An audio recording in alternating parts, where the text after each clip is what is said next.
Kaitlyn Coones, known now for her brutal attack against her adult boyfriend's mother, Nicole Jones, was once just a troubled teenage girl.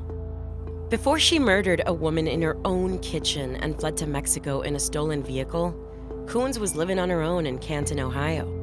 In some ways, she was just like most teenagers. She went to school, posted photos of her outings on social media, and enjoyed making connections with new people. In other ways, her life was very different from her peers. Most notably, those connections she made online. They weren't all innocent. Some of her Facebook friends were grown men, well over the age of 18, who allegedly engaged in questionable relations with the young girl. Coones also had a difficult relationship with her parents and ended up in the custody of Stark County Children's Services. She lived in a group home before being moved to an independent living facility for emancipated youth. Coones struggled with disordered eating and has admitted to using hard drugs. In February 2022, she claimed she was in a serious automobile accident while high on fentanyl, a lethal drug responsible for at least 4,000 deaths in Ohio that year alone, according to the state's Department of Health. She has stated that the brain injury she suffered in the accident continues to affect her memory years later. It's also been reported that Coones has a history of running away. It was after fleeing from a program for people with eating disorders, a program Coones claimed was abusive, that she bumped into a man who would change her life forever. Though probably not in the way she imagined. After leaving the program, Coones stopped into a nearby Home Depot store. There, she met Jonathan Jones, who was 32 years old at the time. They started chatting and apparently hit it off. Coones says she gave Jones her phone number, and that was it. They stayed in touch and began dating a few months later. In an expository interrogation with Coones, investigators discover how a relationship that started in an aisle at a Home Depot ended in an El Paso interrogation room just over the Mexican border. As Coones shares the story of her disturbing romance with Jones and a gruesome murder, investigators listen closely, wondering how a 17-year-old girl could be capable of such a heinous crime. What's your first name? Jonathan. And so they said something about the age? They said that it was bad, but after I talked to the translator after getting to the police station, he said that the whole reason why we got stopped was because of the visas, and then they were like, well, they are going to let you go, but they're going to check the car before they do. They're going to, see if you guys have a permit for it. They're going to deep search it to see if there's anything illegal, but you guys should be on your way to Texas. So actually, can you talk to me about that? What were the circumstances of the Mexicans, like how did you guys get pulled over? What happened? The person I was with, we were going to go and use the bathroom, and they showed up out of nowhere. They took the person I was with, let him against the car. They took me in the back seat, and they asked me what my age was, what we were doing. I said I was 17. We were going to go use the bathroom before, trying to sell jewelry. And he was like, well, the two ages are really bad, I was like, actually, I know it's actually illegal in Mexico. As long if the only time someone can be with someone above the age of 18 is if they're doing something sexually, then the person has to be 18 for someone to be dating somebody above 18. What the, policia or whatever said, they were like, well, we're going to search the car, do a search on it, see what's in there. They were like, if you don't have a permit for it, we're going to have to keep it, and you're going to have to go back to Texas, and you can either go in the car to Texas if you do have the permit, but if you don't have the permit, we're going to escort you guys there ourselves. So they ended up finding marijuana in the car, even though Border Patrol checked that. They already checked the marijuana in the car, and the Border Patrol let us go. They said we were fine, that we have a legal amount in the car for marijuana. Okay. And then that day, yesterday, the policia were like, yeah, marijuana's illegal. Okay. Is that Border Patrol here in Texas or somewhere else in El Paso? I think it was the Border Patrol of, not Texas. I don't know where it was. Not Texas. I think it was Arizona. Arizona? Yeah. Okay. The border to Mexico? Was that through Arizona or through here in El Paso? I think it was through Texas, if I remember correctly. I don't know anything. I'm trying to remember, but I can't. I have a brain injury. It's okay. So, and you can take your time. We're just trying to understand, right? Do you by any chance know kind of like what a dangerous area you were in? No, I mean, I did see like the military and the police drive by and stuff, but like they were driving around so frequently, like I didn't think anything was gonna happen, and like I know how to defend myself because like I grew up in the hood of Ohio, so like I know how to fight for myself. And you know, I've been in fights with girls my age. That's the reason why I don't become friends with people my age, because it's just, no, I don't understand them. Right. So I get it, and I have no doubt that you can defend yourself. But I'm assuming, do you recall driving through Juarez, a town called Juarez? Yeah. Okay. Did you stay in? I don't think so. I just remember driving through it because I have a video of it on my phone. Not a video, I have a picture of it with like the name on it. Okay. So I'm just asking because I'm not sure if you're aware of this. Ciudad Juarez is the name of the town. It's one of the most dangerous cities in the entire world. Very deadly.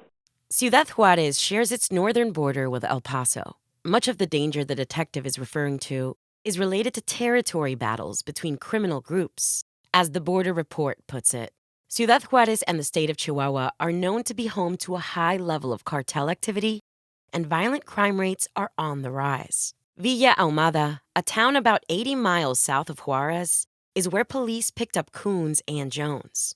Detective Colette Bonley tells Coones it's also a community known for violence and gang activity. It's what we call cartel country.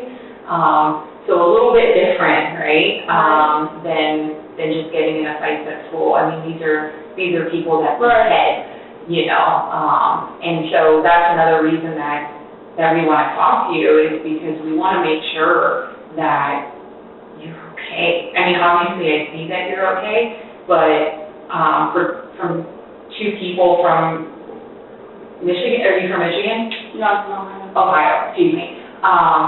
Two people from Ohio, like, coming through, bless you, you know, and then I'll call it what it is, right? But you're white. The individual that you're traveling with, is he white? Yeah. Right. You know. Yeah, I know. It's Ringos and Ringos, right? And like, it is a target. So were you guys driving a vehicle? Yeah. Okay. We were driving his mom's because the mom gave us permission to drive it and stuff. And Nikki, right? Yes. Nikki. Okay.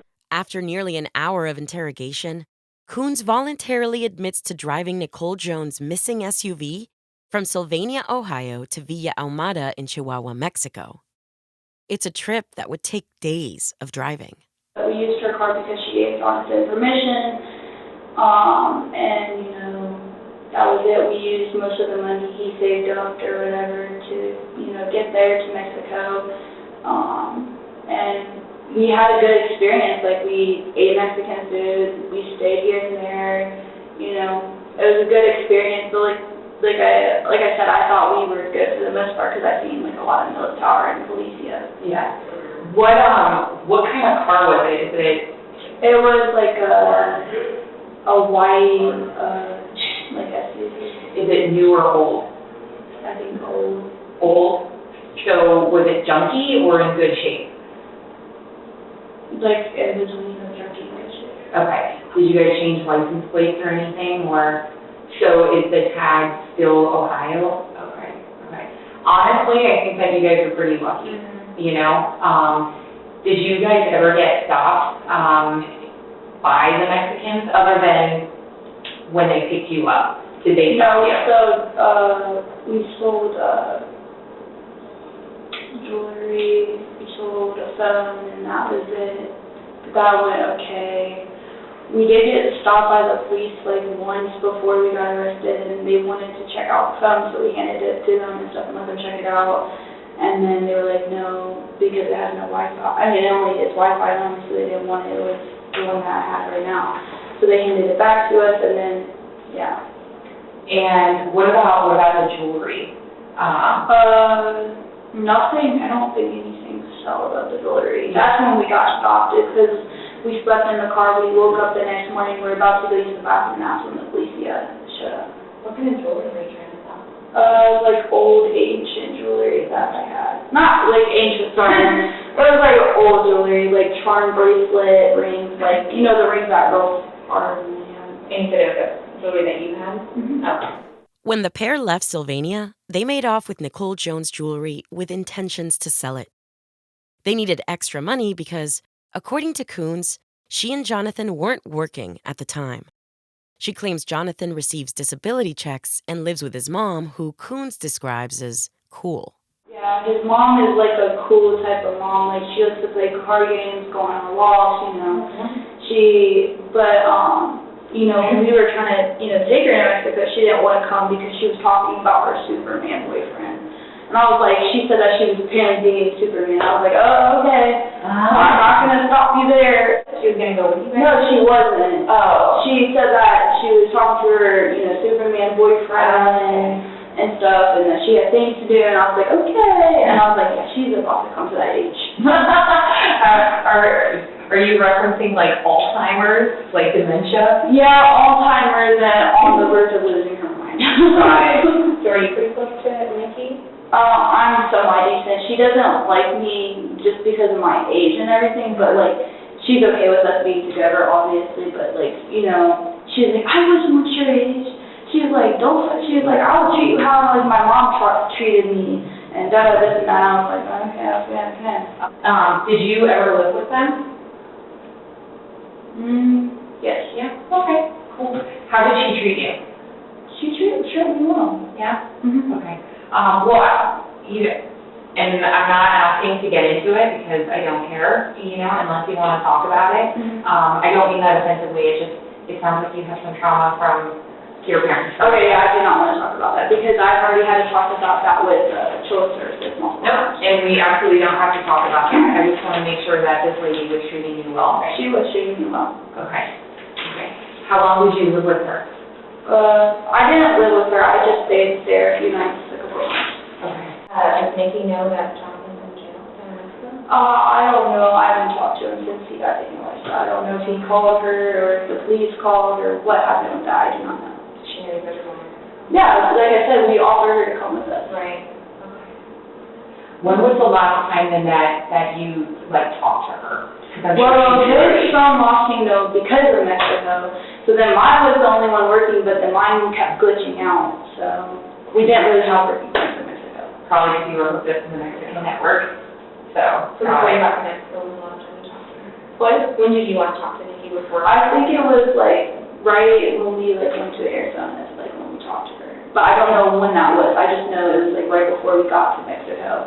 We talked to her as we were making our way out to, Mexico or whatever, but then she was talking about, like, she's busy and she doesn't want to talk on, going on walks. Like I said, she's a busy person. I'm not going to keep an old woman. I'm not going to get yelled at by somebody.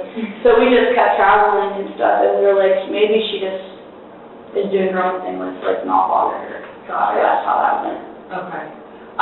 When did you guys leave in Ohio? I do not know that either. You don't know? It was a guesstimate? I don't know an estimate either. I just know that we entered Mexico a week ago and that we went through some states along the way. Okay. I don't remember the states. I know one of them was Arizona. I know that we were in Texas at some point, and I know that we went to Mexico. That's all I know. I can't give you the exact dates because my brain doesn't let me process that because I have a brain injury. That's fine. That's what he said. Because I'm just trying to think of where Ohio is versus where Texas is in Arizona. Very far away. Yeah. Detective Hannah Matza shows Coons a map. She asks if Coons can draw the route they took from Ohio to Mexico. Coons becomes combative, suddenly unwilling to share more information about their travels.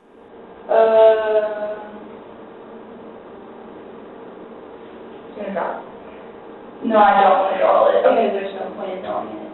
I don't think you guys really need to know that. I think you just need to know what's happened in Mexico because you guys said you want to know something that happened in there. And I'm not trying to give more than I should be happy to give. So we went this way. Okay. Kind of like an AU sort of? Mm-hmm. Okay. How long have you been on the road for? For a while. Are we almost done with questioning? Yeah. I mean, because I feel like we talked about what happened in Mexico. I feel like I went over everything there is to need to know about if there was to be something, and I am ready to get back to America. So. I got that, and obviously I can tell that you're getting like a little bit upset, you know? I am, because I'm not, like, I'm literally in whatever this is, there's jail cells by there, I'm sitting on this metal thing, I could literally, be out and about. Right, so, And you guys said that you wanted to know what happened in Mexico and stuff, and to make sure that I'm not doing anything illegal, and that's the reason why I gave you my passport.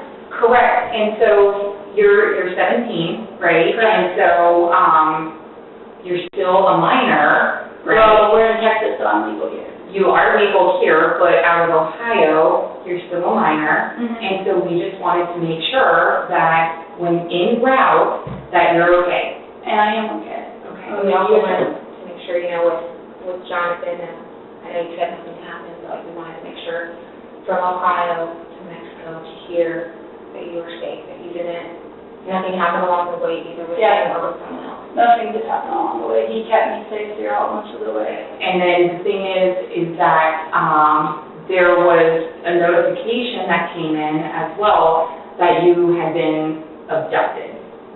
Okay? Okay, well, I was never abducted, so Okay. I need to talk to whoever said that. Why don't they have said that? I don't know, because I told my caseworker I was going with him, so that's a follow part on her behalf. Right. And so, once again, that's... I know, like, whenever I was, reading the newspapers after the Mexican police, that they said, fugitive is particularly to be with runaway, and I've been posting off my Facebook account. I talked to my local police. I even have the phone records in my phone. I talked to my local police. They said that they never had me as missing. I said, why didn't they put it out that I went missing this long ago if I did go missing? I said, I'm not with a fugitive. I'm not abducted. I'm not missing. I'm not kidnapped. I'm about to be 18. I am literally what's it called in Ohio, emancipated, because I was living in an independent living house. I was allowed to do whatever I wanted to do. Okay. Because that's what they wanted me to do until I turned 18, so that they didn't have to do more paperwork. Right. So that's what I put on my Facebook, so I don't understand why I feel that. Was Jonathan in total for something? Is that why they're saying he's a fugitive? I don't know why they said he was a fugitive. I know that as soon as we got to the police unit and we told them everything, they understood, and they just said that he was going to be in jail for 2 days. Okay. So, yes. Okay. Yeah, no, and hey, look, it is our job, right, just to make sure that you're safe, okay? I am safe. So when we get notified by Mexican authorities, as well as U.S. authorities, that there's a child, right, that has been, because even in Mexico, you're still considered a child. Right. Texas is different. It just so happens that you pass through Texas, right? Right. So let's put what Texas state law is out of the way, right? So we get notified that we have a child that's in Mexico, and that's being deported back. We need to make sure that you're okay. I know, once again, like I said, I am okay. I feel like you keep revisiting the question, is she okay? What are the signs that she's not okay? And I'm showing you that I am okay, and I'm saying I am okay, so you need to take my word for it. I am taking your word for it, because now we're face to face, right? But up until an hour ago, we were not face to face. And we have been notified that you were listed as a kidnapped child, right? Okay, well, I will talk to whoever I have to talk to about that, because I was not kidnapped. My caseworker knew that I left voluntarily. That would be the Sylvania Township Police Department Coons wants to speak with. Upon receiving information that Nicole was in danger, the Canton Police Department contacted Sylvania Township Police to check her safety. On May 5th, 2023, police pulled up to her home on Timbers Edge Boulevard and tried to make contact, but no one came to the door. U.S. Marshals also arrived on the scene. They had to forcibly enter the home to check on Nicole Jones, who wasn't there. Neither was her son, Jonathan Jones, who reportedly lived with her. Police and U.S. Marshals grew increasingly worried over Nicole Jones' whereabouts. Meanwhile, back in Canton, Coons had been reported missing since April 18th. Stark County Children's Services informed Sylvania Township Police that one of their employees allegedly received a shocking text message from Coons. The text message explained that Coons was not missing or abducted. Rather, she was on the run after killing 2 people. This is Jonathan Jones, is who the kid is. Okay. And he's 33. Yes. Had you ever seen her here? No. All right, so that's the girl that the 17-year-old that he's with. Okay. Who was the older gentleman then? That's him. That's the This is the target. This is the guy that's wanted by Wood County. Okay. The pieces are starting to fall together for investigators who discover that Jonathan Jones is already a wanted man. In November 2022, in Wood County, Ohio, Jones was indicted on charges of endangering children with a human trafficking specification and pandering obscenity. Authorities found nude photos and video of Coons, a minor at the time, on Jones's phone. According to Jones, he and Coons sold the photos. On March 9th, 2023, Jones pleaded guilty to the third-degree felony charges and was released on bond. He was required to wear an ankle monitor with a GPS tracking device while he awaited sentencing on May 4th, 2023. He was prohibited from having unsupervised contact with minors and accessing the internet. Coons didn't agree with the charges. She saw them as a hindrance to her relationship with Jones, who she believed to be kind and caring. What do you like about Jonathan? I like that he's caring and understanding, and I feel like, nobody is like him at all. Yeah. Like, I've never met somebody like him before. What does he do so you make cares? Like, that he cares, he's always making sure that I ate and stuff, and we also had a cat or whatever, so he was always making sure the cat was okay and stuff, and, he was always making sure his mom was okay, too. His mom? Yes. What's his mom's name? Nikki? Nikki? Yeah. Okay. Why was he, making sure that she was okay? Why did he, make sure she was okay? Yeah. Because she also had a eating disorder. She did? Yeah. Okay. And she's doing okay? Mm-hmm. But, of course, Nicole Jones, who went by Nikki, was far from okay. Her body was likely to be in a Michigan landfill by now, though investigators didn't know it yet. Coons, under the impression that their relationship was being sabotaged by Jones' mother and the court system, was determined to find a way to keep seeing Jones outside of a prison cell. So, in April, just a few weeks before his sentencing, she decided to act. But everything came to a halt when they were discovered at the Mexican border. I'm kind of getting irritated because this took longer than I imagined. The people that I came with, they told me that I was just going to be dropped off and that, I could make it my way to Ohio myself. And then this happened, so I felt like I was lied by the authorities of that. And so I feel like my time is being wasted because obviously I'm okay, I'm not kidnapped, I'm perfectly fine, I don't see anything that would show any signs of kidnapping. I have my phone, so if I needed help, I would have contacted up or I could have yelled fire or help. So I think that this is just a big discommunication with the whole world. So I'm ready to leave, that's all. Okay.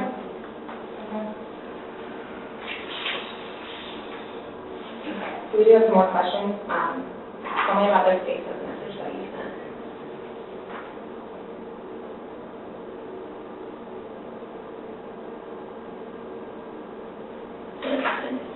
That talks about 2 murders and some arson. This is when my ex has him right now. I can write you his name down here. It's a ton of things. This is the one that keeps texting me, and this is back from when I lived with him. He has my account. He works on the dark web and stuff. What do you mean he works in the dark web? He works on the dark web. He hacks for people. So when we hear dark web, we mean child porn. Okay, dark web, deep web means hacking in to find someone's IP address, location, find, their account information, posts that haven't been posted, stuff like that. Does that make sense? Yeah. So do you have a number? No, I don't have that number. I just know that name. Coons tells authorities that the person blowing her up and hacking her account is a man with the first name of Michael. an adult who allegedly engaged in a relationship with Coons when she was only 14 years old. So, I understand what you're saying. You're not a victim, okay? I understand that you want to be an adult, and that's fine. Mm-hmm. I'm gonna talk to you as an adult. I'm gonna talk to you face to face right now about the issues that we have with this, okay? So, it says you killed 2 people. Okay, but like, you understand he has access to be able to hack it. Let me finish. Alright. It says you killed 2 people. Mm-hmm. We can't find Nikki. We don't know where she's at. I didn't know she was missing. And your guys have her car, Mm-hmm. and you guys had all of her credit cards. I didn't know that he had her credit card. So how do you think it makes us think when there's that and a missing woman? I didn't know she went missing. I must really have been today's to think that, you know, we killed her, but I didn't know that she went missing. Damn. So who killed her? Coons' question is interesting and possibly self-incriminating, considering authorities don't have concrete evidence that Nicole Jones has been murdered at this point in the investigation. Okay, we don't know. We don't know. No, but I want to know who killed her because she was a nice mom. Wait, I'm saying, we know she hasn't been seen for a while, and it says we killed 2 people. We don't know that she's dead. Okay, but you're putting that on me when I thought that she was doing perfectly fine and everything. And I told you I didn't send those messages. He's been able to hack my account. So what we're trying to figure out is what happened and where she could be. So tell us about this gun that Jonathan had. The gun? I know the gun that he had or whatever, that might be related to when he got arrested, the police took that. So, When did he get arrested? Oh, when? like a way back. Took it? No, Oh, it was like way back. Yeah, he got arrested in Wood County. I also got arrested. I went to juvenile jail, got out the next day, but he stayed there for a while, but they took like, you know, his weed and stuff and his gun. That's what I know that happened back then. I don't know anything else. Did you ever see a gun or? No, I did not. So Jonathan took a gun to a pawn shop here in El Paso and told the people that his mom was dead. He did? Sure did. So, Caitlyn, we want to help you, Right. and we recognize that you're squinting and that you have a lot of life left. And we want to do what we can to help you. Right. I mean that sincerely. I'm not being He really did that? Yes, yes. He went to like, Went to a pawn shop here in El Paso, gave him the gun, and said his mom was dead. Well, I give you a chance to talk. what do you mean to talk? Why you done that? Why he would have done that? Mm-hmm. I mean, he probably would have.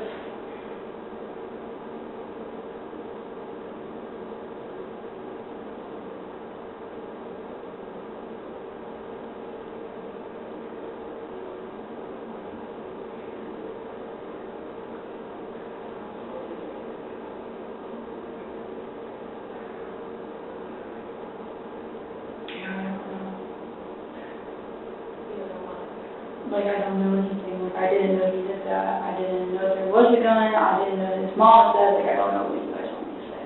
We just want the truth. We want to help. That's all. We just want to help you.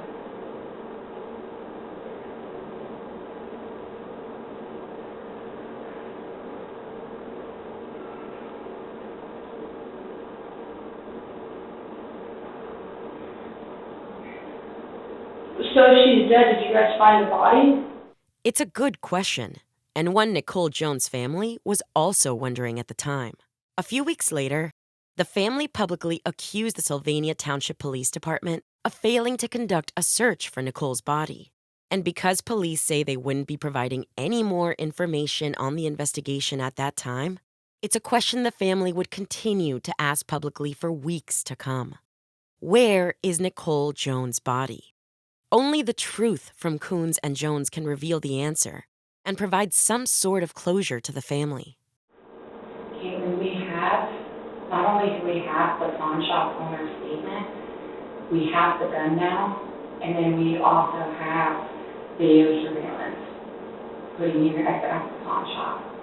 I know we went to the pawn shop or whatever, but I didn't know about the gun. I knew that was, he wanted to pawn something to get money to be able to go into Mexico. That's all I knew, because they said that there's border where you have to pay to get in. Right? So when we talk to him, and he's going to try to point the finger at you,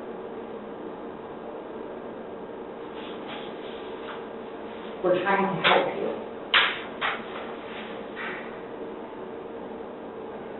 There's a difference between being 17 and being 33. Okay? I get that, but I just don't know. I think you do know. Well, it's a matter of fact of,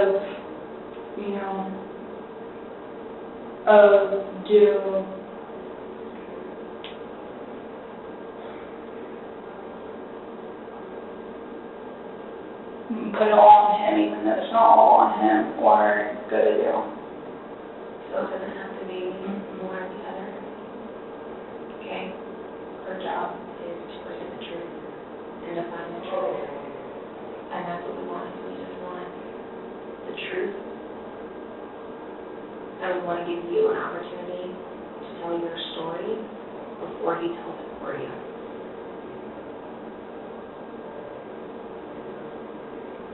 It was all,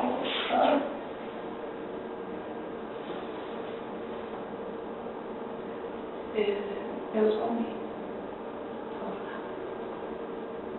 I told him that I gave him $5.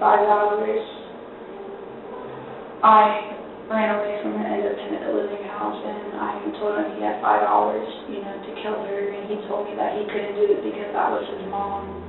His mom. The woman Coons herself described as cool and nice. The woman who Jones allegedly tried to care for by making sure she was eating enough. A mom who let her adult son live with her despite his illegal relationship with a minor, his criminal record, and his lack of employment. Nicole Jones, it seems, was a good mom. Or at the very least, she appeared to be doing her best. Now, investigators hear the details of her horrific murder and of perhaps a second, completely random crime. And so he wouldn't do it, so I strangled her out and I took her rock and banged her head a whole bunch of times. And then I told him about it and he was shocked, so then I let him give him a moment, he threw up, and then we went to go get cleaning supplies that I cashed out and stuff, and then we cleaned up the body, cleaned up everything in the house. We disposed her body in a trash dumpster, and he couldn't do it, so I, was the one that put the body in the trash. And then after that, we took his ankle thing off, and then we went on the run. And most of the way, he was really struggling with it because it was his mom, and he needed marijuana, and that's the reason why, there was marijuana gummies in the car when we tried to get into Mexico. Why did you want to kill her? Because she didn't want us to do it. And you love him.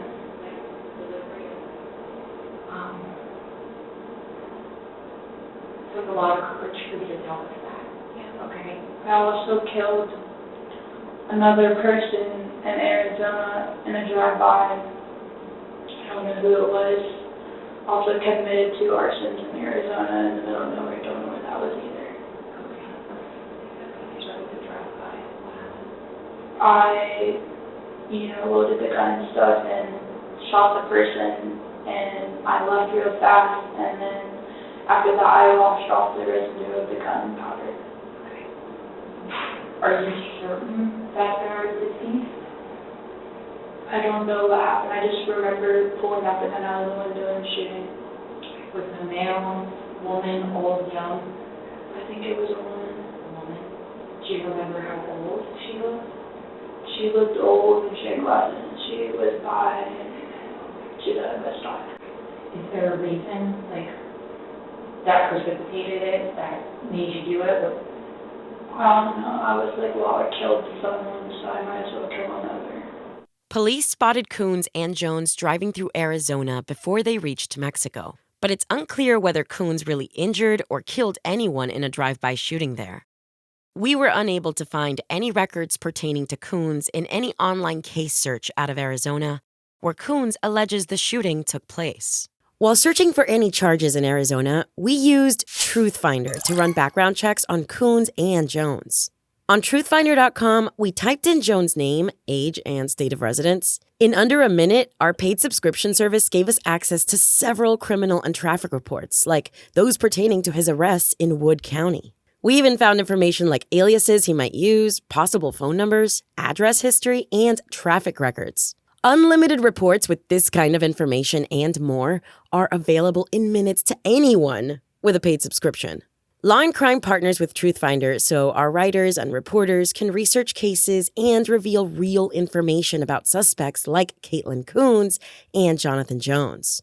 But even if you don't work in true crime, Truthfinder.com can give you peace of mind when you do these unlimited public record searches for the people around you. Search for sex offenders in your area, find out if your new neighbor is safe enough to invite over for dinner, and learn about the people in your life when you search their name on Truthfinder.com. And they'll never know you looked.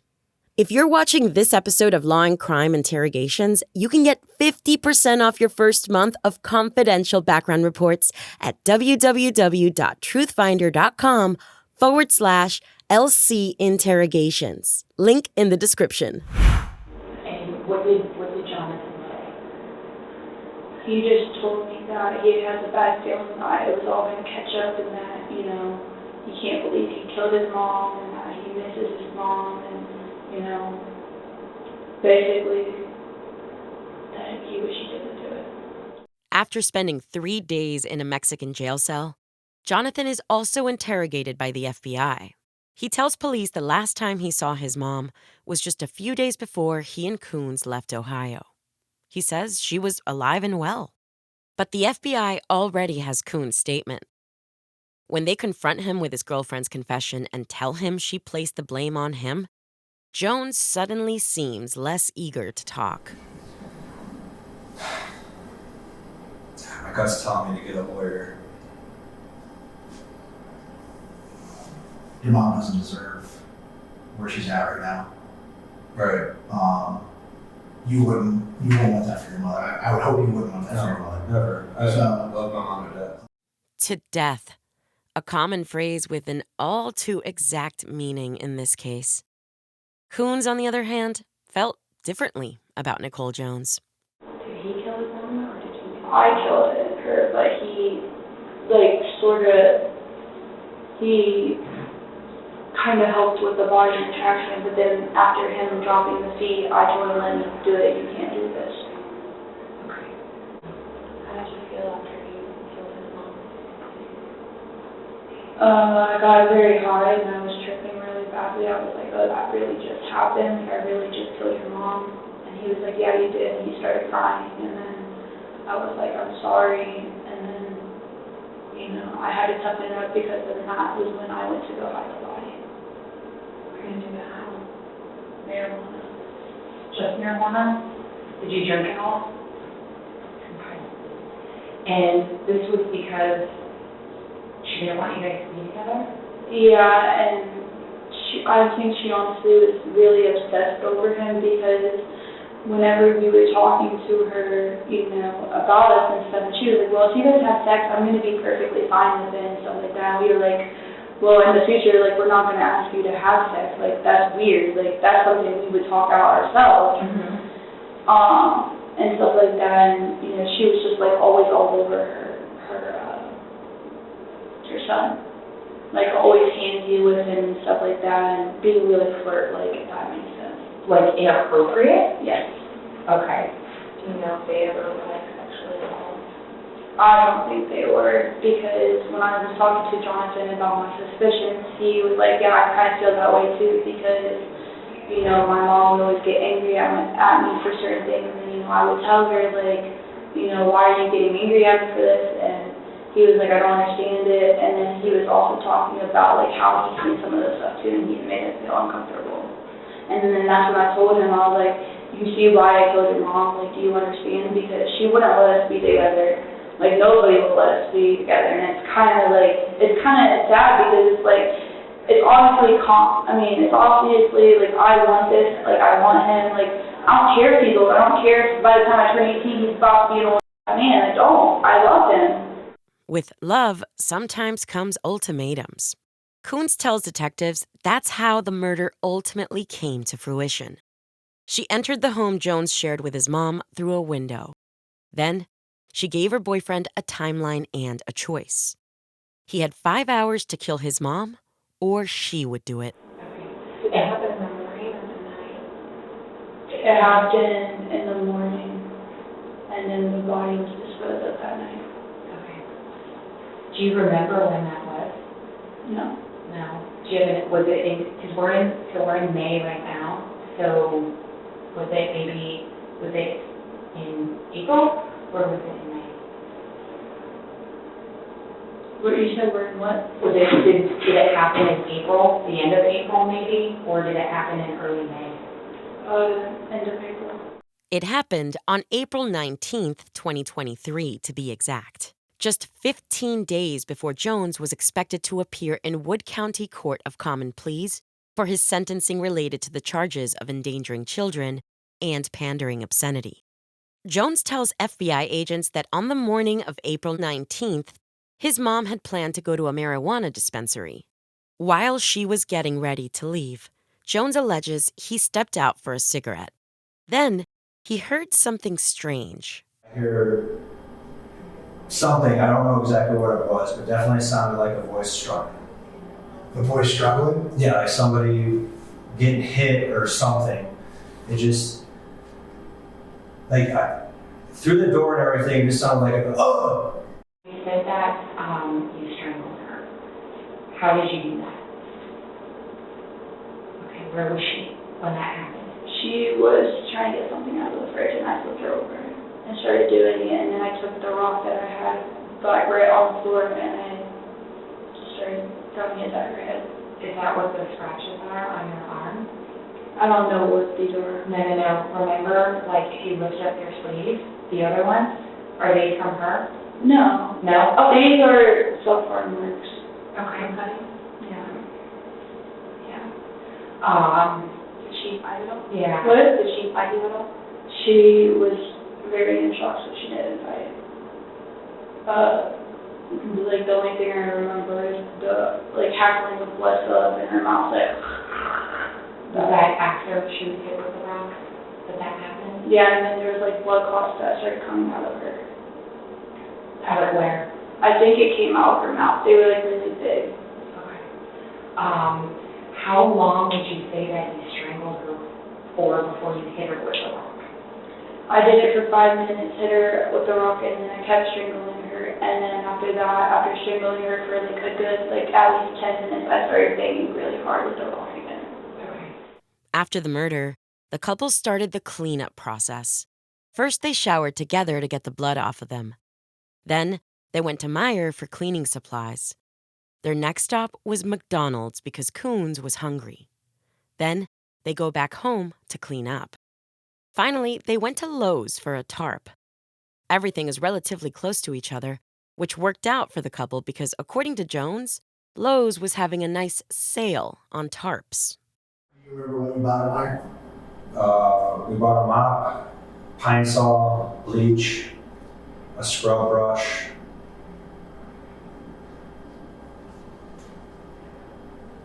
I think that was it. And then we went over to Lowe's and bought 2 tarps.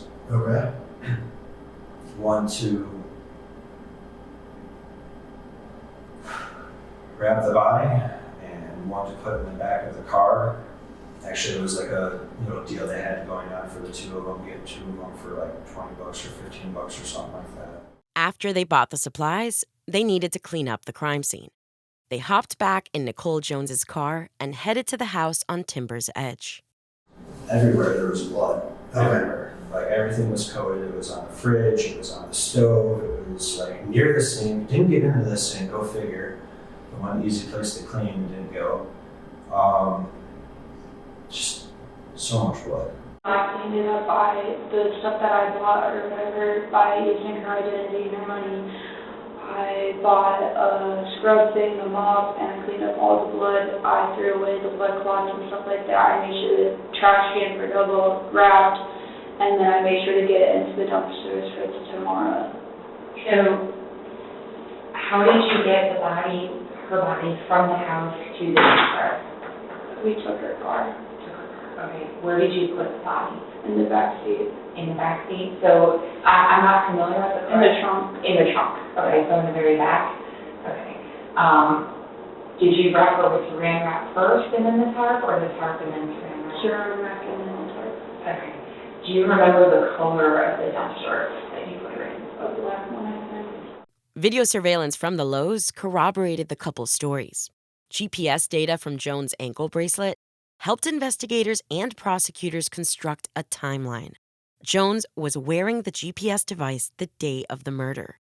After the couple went home to wrap the body, the GPS data placed Jones at a restaurant parking lot around 6:40 p.m. We did head out there to get something to eat because I needed to get out of the house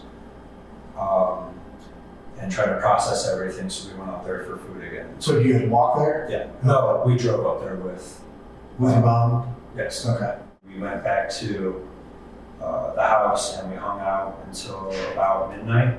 Okay. And then we went to, I can't think of the address number off the top of my head, off of Holland Sylvania Road at the townhouse is an apartment complex there. It's there at the apartment complex where Jones lived previously that the couple decides to leave Nicole Jones' body in a dumpster. You put her body in the dumpster, right? And so, It was by a neighborhood in Sylvania. a neighborhood in Sylvania? Yeah. Is that where she lives? That's me in Ohio. Was it like, one of those big dumpsters, like outside of the store, or was it like a garbage can? A big dumpster. Okay. Was it outside of the store? No, it's outside of the neighborhood houses, like apartments, I think. So it was an apartment dumpster? Yeah, and then I threw away all the evidence in big double trash bags, and we took the trash. Okay. In the same dumpster though? No, and her dumpster, I did that. Okay. And the next day, the trash people came and took all the evidence. Okay. So I just want to take it one step at a time. So her body was put into a big dumpster outside of an apartment complex. Okay. Was she wearing clothes? Yes. Yeah. Do you recall what she was wearing? No, I just remember wrapping her up in a saran wrap and the black big things that you can put over things. Tarp? Yes. Okay. So saran wrap and tarp. Did you use any kind of tape to like tape it up? Okay. So then you put her body. Jonathan had to come too. No, he did not. I got her all the way in, halfway, and then I was like, I need help, and then he couldn't do it, so I had to push her feet in. But it was all me. Okay. The only part he helped in any of what happened is driving to Mexico, because he said that, to be able to get in Mexico, there needs to be an adult driving.